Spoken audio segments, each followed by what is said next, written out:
प्यारे साथियों, आप सभी को मेरा नमस्कार। कैसे हैं आप सभी लोग? उम्मीद करते हैं आप बेहद अच्छे होंगे, स्वस्थ होंगे और मस्त होंगे। प्यारे दोस्त, आज हम अपने इस टी10 सीरीज के प्रैक्टिस सेट नंबर 6 पर पहुंच चुके हैं। उम्मीद करते हैं आप पीछे के 5 प्रैक्टिस सेट का एक बेहतरीन रिवीजन कर रहे होंगे। तो प्यारे साथियों, आइए शुरू करते हैं अपने इस बेहतरीन से प्रैक्टिस सेट नंबर 6 को और देखते हैं हमारा पहला क्वेश्चन क्या है। और दोस्त, अगर आपको वीडियो पसंद आए तो वीडियो को लाइक और चैनल को सब्सक्राइब जरूर करें। तो चलिए शुरू करते हैं। हमारा पहला क्वेश्चन है, निम्नलिखित में से किस समूह में केवल इनपुट डिवाइस शामिल है? आपको ये बताना है कि इस ग्रुप में से ऐसा कौन सा ग्रुप है जिसमें सिर्फ केवल इनपुट डिवाइसेस हैं।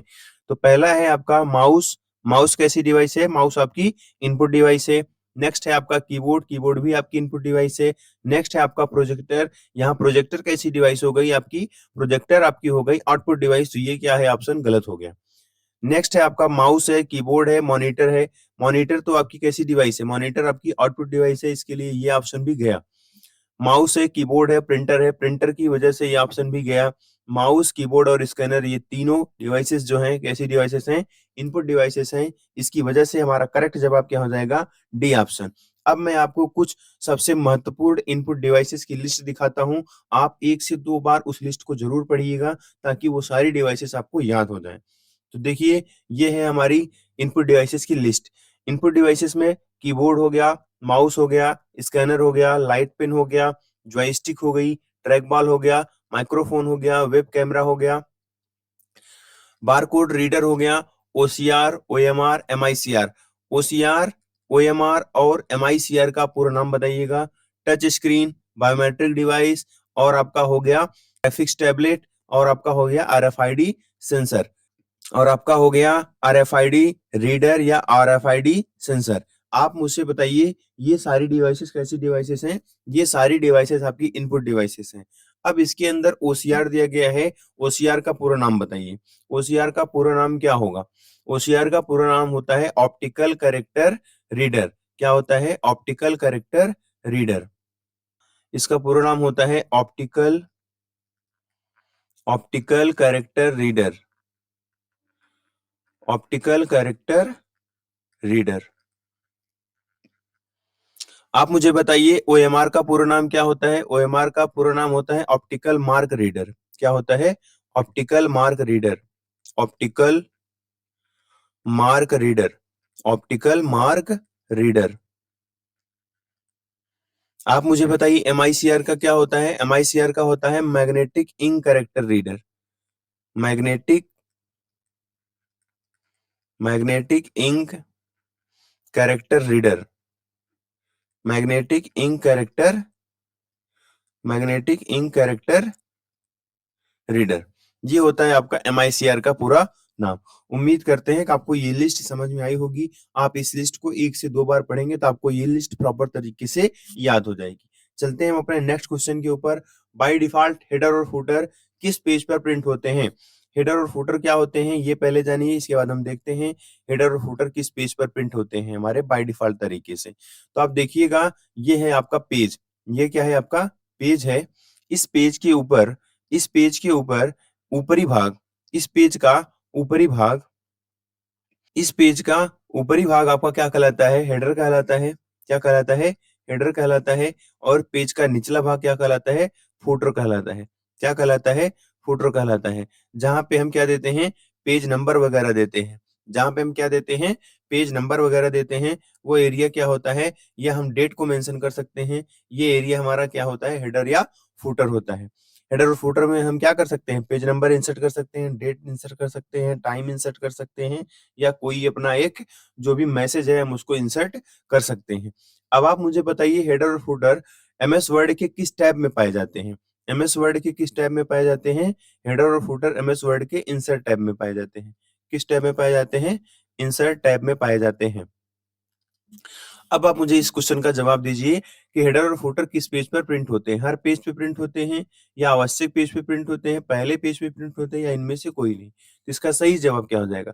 जब तक हम हेडर और फुटर के अंदर कोई सेटिंग नहीं करते हैं तब तक हमारा जो हेडर और फुटर है ये बाय डिफॉल्ट हर पेज पे प्रिंट होता है। तो इसका सही जवाब क्या हो जाएगा? बी ऑप्शन इसका क्या हो जाएगा? बिल्कुल करेक्ट जवाब हो जाएगा।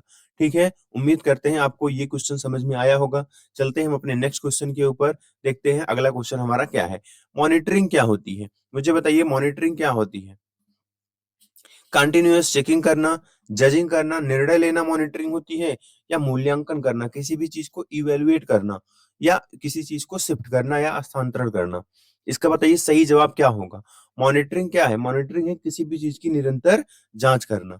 तो ए ऑप्शन इसका बिल्कुल करेक्ट जवाब है। ठीक है, उम्मीद करते हैं कि आपको समझ में आया होगा। नेक्स्ट चलते हैं, निम्न में से कौन सा स्टोरेज डिवाइस नहीं है। आपको ये फाइंड करना है कि इनमें से जो 5 डिवाइसेस दी गई हैं, इसमें से कौन सी ऐसी डिवाइस है जो स्टोरेज डिवाइस नहीं है। तो मुझे बताइए क्या हार्ड ड्राइव है, बिल्कुल है।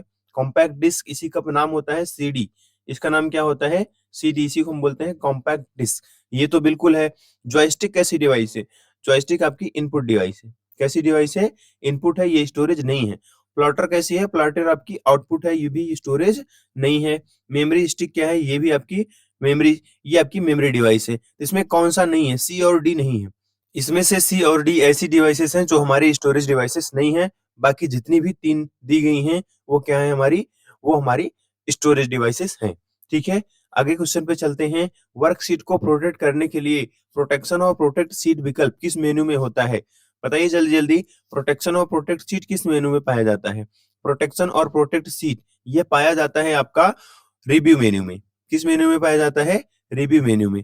चलते हैं हम अगले क्वेश्चन के ऊपर। एमएस एक्सेस में एक मौजूदा डेटाबेस को खोलने के लिए मुझे बताओ ओपन करने का शॉर्टकट की क्या है। ओपन करने का शॉर्टकट की क्या है, तो कंट्रोल ओ, ये हम बहुत अच्छी तरीके से याद कर चुके हैं और पढ़ भी चुके हैं। पिछली क्लास को आप देखेंगे तो उसमें जो बेसिक बेसिक चीजें थी हमने उसको सारी चीजें आपको बता रखी है। कंट्रोल ओ, मुझे बताओ कंट्रोल एन से क्या होता है, अगर फिर आपने पढ़ लिया है। कंट्रोल एन से क्या होता है, न्यू फाइल बनती है। क्या बनती है, न्यू फाइल बनती है। Alt F4 से क्या होता है, जो भी हमारा विंडो एप्लीकेशन है उसको हम क्या करते हैं, बंद कर सकते हैं। जो भी हमारा विंडो एप्लीकेशन है उसको हम क्या कर सकते हैं, उसको हम बंद कर सकते हैं। कंट्रोल डी से क्या होता है, कंट्रोल डी से डुप्लीकेट होता है। कंट्रोल डी से क्या होता है, डुप्लीकेट होता है। तो हमारा सही जवाब क्या हो जाएगा, बी हमारा क्या होगा सही जवाब। खोलने के लिए हम किसका इस्तेमाल करते हैं, कंट्रोल ओ का इस्तेमाल करते हैं। नेक्स्ट चलते हैं, निम्नलिखित मेमोरी इकाइयों को आरोही क्रम में व्यवस्थित करें। Arrange the following units of memory in ascending order. आपको सबसे पहले सबसे छोटी मेमोरी आपको यूनिट लगानी है, इसके बाद उससे बड़ी यूनिट, उसके बाद उससे बड़ी यूनिट। अब आप मुझे बताइए इसमें सबसे छोटी यूनिट कौन सी है। सबसे छोटी यूनिट मेगाबाइट है, गीगाबाइट है, किलोबाइट है, पेट्टाबाइट है, और आपका टेराबाइट है। तो मुझे बताइए कौन सा इसका सही जवाब है। तो किलोबाइट सबसे छोटी है केबी। तो केबी किसमें है, केबी इसमें भी है, इसमें भी है, इसमें भी है। केबी के बाद आता है एमबी, केबी के बाद क्या आता है, एमबी। तो सी के बाद ए, सी के बाद बी, सी के बाद बी, सी के बाद ए, ये हमारा सी क्या है, सी इसका तीसरा आंसर हमारा क्या है, इसका बिल्कुल करेक्ट जवाब है। अब मैं आपको इसकी एक लिस्ट दिखाता हूं कि सबसे छोटी यूनिट कौन सी होती है, उसके बाद कौन सी आती है, उसके बाद कौन सी आती है, और सबसे बड़ी यूनिट कौन सी होती है। उम्मीद करते हैं कि आपको चार्ट हमारा पसंद आएगा। सबसे छोटी यूनिट कौन सी है, बिट है, जिसको हम क्या बोलते हैं, बाइनरी डिजिट 0 और 1। इसके बाद आपका आता है निबल, जहां एक निबल बराबर होता है 4 बिट के, जहां एक निबल बराबर होता है 4 बिट के। एक बाइट बराबर होता है 8 बिट के। एक केबी बराबर होता है 1024 बाइट के। एक एमबी बराबर होता है 1024 केबी के। एक जीबी बराबर होता है 1024 एमबी के। अब आप इसमें एक चीज देख रहे होंगे, अगर आपको ये सीक्वेंस याद रहेगा तो 1024 सब में कॉमन हो जाएगा। 1024 सब में कॉमन हो जाएगा। और ये जो बगल में ये लग रहा है, अगर आपको सीक्वेंस याद रहेगा तो नीचे वाले के देख रहे हैं, ये जो ऊपर वाला है ये नीचे जा रहा है, ये जो ऊपर वाला है ये नीचे जा रहा है, ये ऊपर वाला है जो ये नीचे जा रहा है, ये ऊपर वाला है जो ये नीचे जा रहा है। ठीक है, तो उम्मीद करते हैं कि आपको इस अगर ट्रिक से आप याद करेंगे तो आपको ये कभी भूलेगा नहीं। आपसे पूछ ले एग्जाम में, कुछ नोट पॉइंट है आपसे, अगर एग्जाम में पूछ ले डेटा मापने की सबसे छोटी इकाई कौन सी है, तो बिट कंप्यूटर की सबसे छोटी डेटा यूनिट होती है। अगर आपसे पूछ ले कि सबसे लार्जेस्ट डेटा यूनिट, अगर आपसे पूछ ले कि सबसे बड़ी डेटा मापने की इकाई कौन सी होती है, तो हम क्या बताएंगे, योटाबाइट, वाईबी बताएंगे। और अभी तक की सबसे बड़ी एक्सेप्टेड डेटा यूनिट कौन सी है, आपकी वाईबी योटाबाइट है। इतनी बात आपको समझ में आई। और दोस्त अगर आपको मेहनत अच्छी लगे तो चैनल को जरूर सब्सक्राइब करिएगा और लोगों तक शेयर करिएगा। दोस्त नया चैनल है, आपका प्यार आपका सपोर्ट इस चैनल को आगे बढ़ाएगा। दोस्त तो चलते हैं अपने अगले क्वेश्चन के ऊपर। कंप्यूटर मेमोरी की वह सामग्री जो नॉन वोलाटाइल होती है, यानी बिजली बंद होने पर भी सुरक्षित रहती है। नॉन वोलाटाइल मेमोरी कौन सी होती है, नॉन वोलाटाइल मेमोरी वो मेमोरी होती है जो पावर न रहने पे भी आपके डेटा को क्या करती है, सेफ रखती है, आपके डेटा को सुरक्षित रखती है। The content of computer memory which is non volatile, जो कैसी है, नॉन वोलेटाइल है। Even when the power goes off, जब पावर चला जाए तो भी आपका डेटा क्या रहता हो, सेफ रहता है, आपका डेटा क्या रहता हो, सेफ रहता हो। तो क्या रैम, रैम के जैसा कुछ होता ही नहीं, तो ये ऑप्शन तो गलत है। रैम, रैम कैसी डिवाइस है, रैम आपकी वोलाटाइल है, रैम आपकी कैसी है, वोलाटाइल है। अच्छा, ये जो वोलाटाइल है और नॉन वोलाटाइल है, इसका मतलब क्या होता है? नॉन वोलाटाइल का मतलब होता है जिसमें पावर ना हो फिर भी आपका डेटा क्या हो, सेफ हो। और वोलाटाइल का मतलब होता है जिसमें पावर जाने पे आपका डेटा भी उसी के साथ चला जाए, मतलब आपका डेटा साफ हो जाए, आपका डेटा अनसेफ रहता है उसमें। जब तक पावर रहेगी तब तक आपका डेटा सेफ रहेगा, जैसे ही आपका पावर कट होगा आपका डेटा क्या हो जाएगा, क्लियर हो जाएगा, आपका डेटा डिलीट हो जाएगा। ठीक है, तो इसका सही जवाब क्या हो गया, इसका सही जवाब हो गया रोम।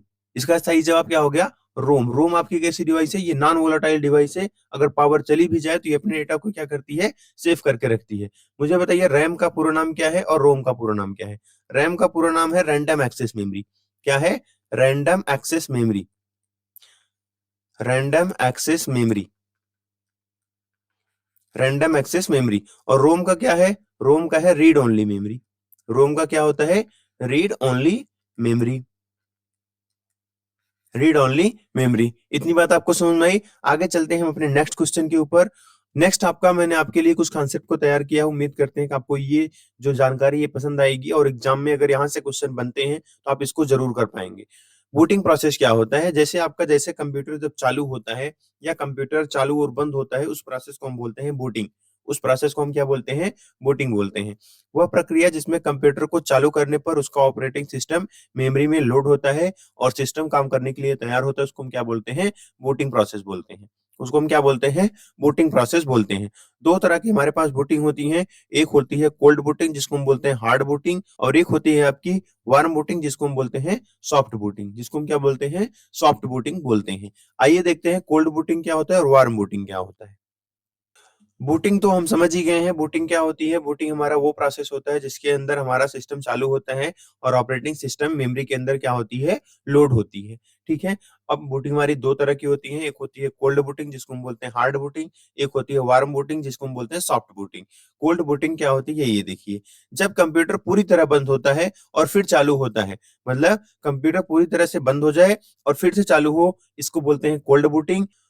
when the computer is started after being completely off, it is called cold booting। मतलब जब कंप्यूटर आपका पूरी तरीके से बंद हो और फिर से चालू हो, उसको हम बोलते हैं कोल्ड बूटिंग। और वार्म बूटिंग क्या होता है, जिसको हम सॉफ्ट बूटिंग बोलते हैं, जब कंप्यूटर पहले से ऑन हो, पहले से ऑन हो और हम क्या करें, रीस्टार्ट करें, तो उसको हम क्या बोलते हैं, वार्म बूटिंग बोलते हैं।